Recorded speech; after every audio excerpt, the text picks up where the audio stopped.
back to the Magpie Channel TV.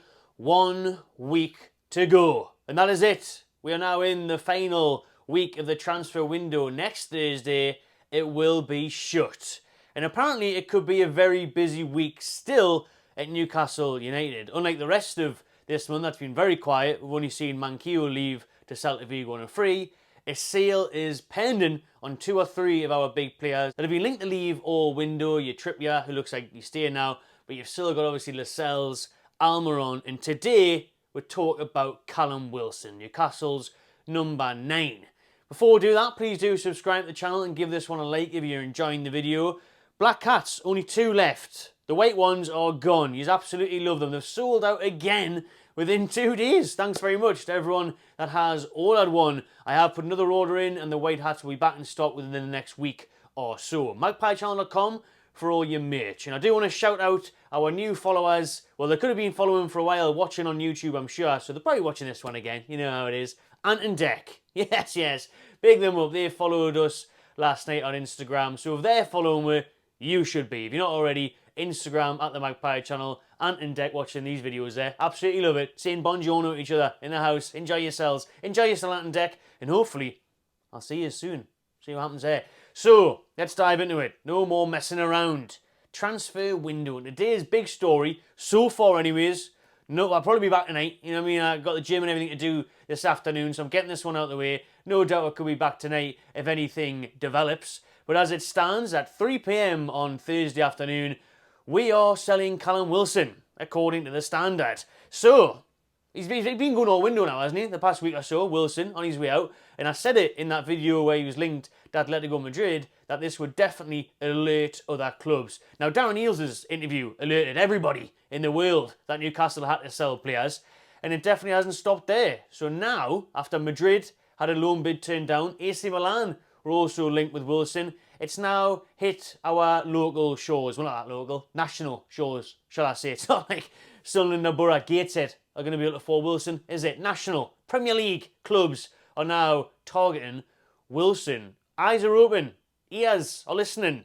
They want a bit of Wilson. Arsenal, Manchester United, Chelsea and West Ham United are after Callum Wilson. £18 million is apparently what Newcastle are asking for this window with a week to go to sell their number 9. Even though just lately, Sky Sports have been reporting that Trippier and Wilson are not for sale by any stretch of the imagination. However, I think if one of these clubs came in for around 80 million, 20 million for a 30-odd-year-old who's always injured, I think we would do that. I think that's a sellable asset where you look at that and think, we don't want to lose Wilson. He's part of that leadership group that Trippier's involved in. That's why we didn't want to lose him. But with Wilson, the issue is obviously there's no one else. Isak is our lone striker. Do you mean if we get rid of Wilson, we've got one striker at the club. You know, I heard Eddie Howe come out and say, "Oh, Anthony Gordon can play there as a striker." He can't. He's not a striker. Keep him as a winger. So that's the issue. With the week to go, will we really sell our striker? Like I said, we've been left with one. Being left with only Isak for the rest of the season. If we couldn't replace him, and this is the thing with the transfer window, ifs and buts and maybes, and what happens if we do this, and have we got someone lined up there? That's what it all boils down to. That's what it all comes down to. Can we get someone else in? That's the tough part about it, because I think if you look at it, you think, Wilson, 20-odd million, if you can get 20 million for him, for like I said, 30 plus. In his time at Newcastle, he's been prolific, he's been unbelievable, scored loads of goals, fantastic servant, kept us up through them dark, miserable days under Bruce and Ashley. But when you look at it, he's missed, what, nearly a season and a half he's missed at his time at Newcastle through injuries. He never can, he kind of played double figures. He never goes on, I can't remember the time he's played more than like 10 games in a row at a push. So that's the issue there. But I love him because he's a fantastic bloke, fantastic goal scorer, brilliant in the box, you know. But at the same time, you just think, I think you could be looking at a time where you move him on for that money, and it allows you to bring someone else in. Do we sell Wilson? Think, well, now we can get that Gibbs White, or now we can get Benjamin Sesko. Like I've said, he has a release clause in the summer, 42 million. So you'd probably wait for that. Do we just go, oh, we'll go and get Garassi then, or we'll try and get Boniface or Solanke, who Eddie Howe loves. Or obviously more important, I'd say more importantly, midfielder is what we need. But if we get rid of Wilson, that changes to striker. Because you cannot have one striker left. You surely can't. Without the minute, we're still in 2 competitions, FA Cup and Premier League. So we need Wilson. We can't really afford to lose him unless we can't get someone else in. Do look towards the low market. Benzema, bring Callum in.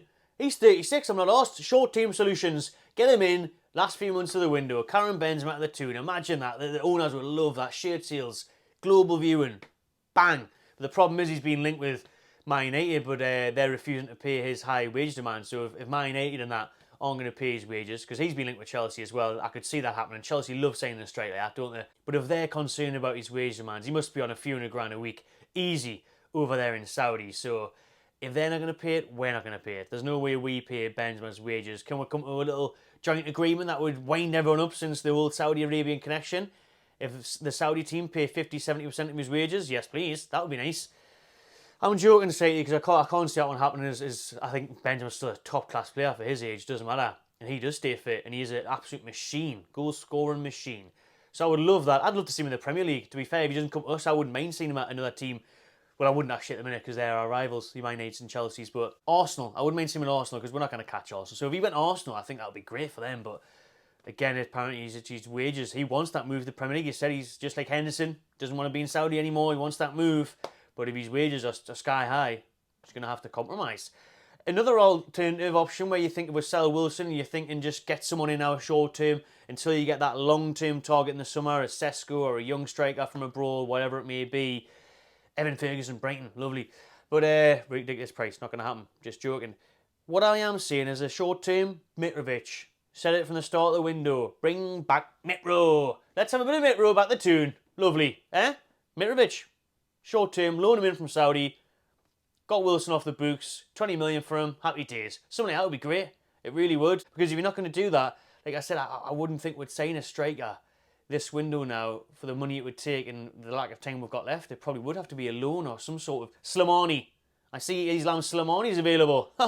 Don't bring back Slimani, right? This is not the time. It's not 20 whatever year it was back then. Grim. Slimani wasn't that bad for us to be fair, but now, come on, it's 2024. That's the issue with Wilson though. Can we replace him? Would we be able to replace him? That's probably what's going to stop the move for me, unless, like I've said, you can line someone up. But Man United are now interested. I think obviously you would like that move to see he played for Man United. I think that would be the least one out of everyone that's linked though, you know, for him. But Man United now, Martial has been ruled out for the rest of the season. They need to sign a striker. They've got to sign a striker for the rest of this window. They wanted one anyways. They've definitely got to get one now. So I could see them obviously trying, maybe for Wilson, if not for somebody else. Arsenal need a striker. They want Ivan Toney. They can't really do that now. So will they think, when we'll get short term, get Wilson in? Not sure. The next two are the ones that seem the most likely for me. Chelsea, desperate for a striker. Wilson, Premier League proven. They've seen him score at Stamford Bridge in the Carabao Cup quarter-final. Brilliant finish, exactly what they need. Secondly, West Ham United.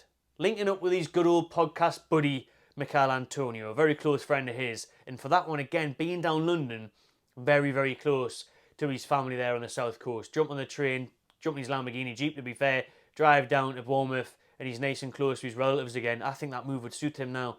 In his 30s, West Ham playing in Europe now, mind. They're sixth in the league. They're in the Europa League. They've got put together a really good side, West Ham.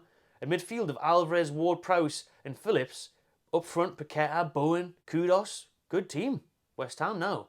So I could see that. And if you put Wilson there, because Bowen's having to kind of play as the striker, or Antonio, if you put Wilson there, West Ham would be serious. And they would rotate him as well. He wouldn't have to start like he has done for us because of Isaac's issues and that. So I think West Ham could be likely. And listen, talking about podcast buddies, sent everyone into meltdown on social media. Wilson's response to being asked about leaving this window. Him and his colleagues, him and Almiron, he was asked about all these links. And he said, it's on your screen now, basically wouldn't answer it. Basically didn't say that he's staying, which has upset people because they're hoping that he would come out and reaffirm his commitment to the club and be like, nah, staying at the tune, don't care who's after me, I'm staying here. He didn't say that, which all along Sky and everyone has reported he'd be open to a move.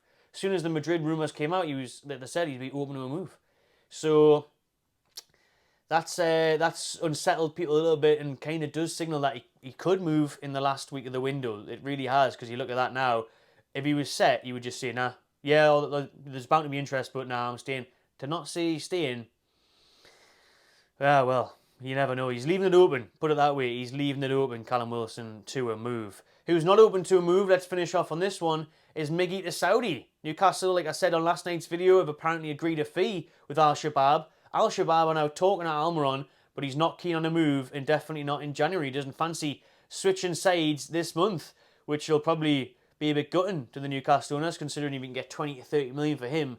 I think that would definitely appeal to help us out with financial fair play, and that deal would get done. But like you said, apparently if you believe the Ben Jacobs stuff, and he was the one that leaked this story before everyone else took a hold of it, Almiron to Saudi Arabia, then maybe we are close. But if Almiron doesn't want that move, it's going to really be a stumbling block. You can't really force him to move, and I don't think we would force him. So let's see if Saudi can tempt him with some more money like they have done with everyone else they've signed. Anyways, we'll finish off on that. That's enough for today's video for now, unless something else breaks later on tonight. I will be back like Arnie. So make sure you subscribe to the channel, give it a thumbs up, and I'll see you on the next one.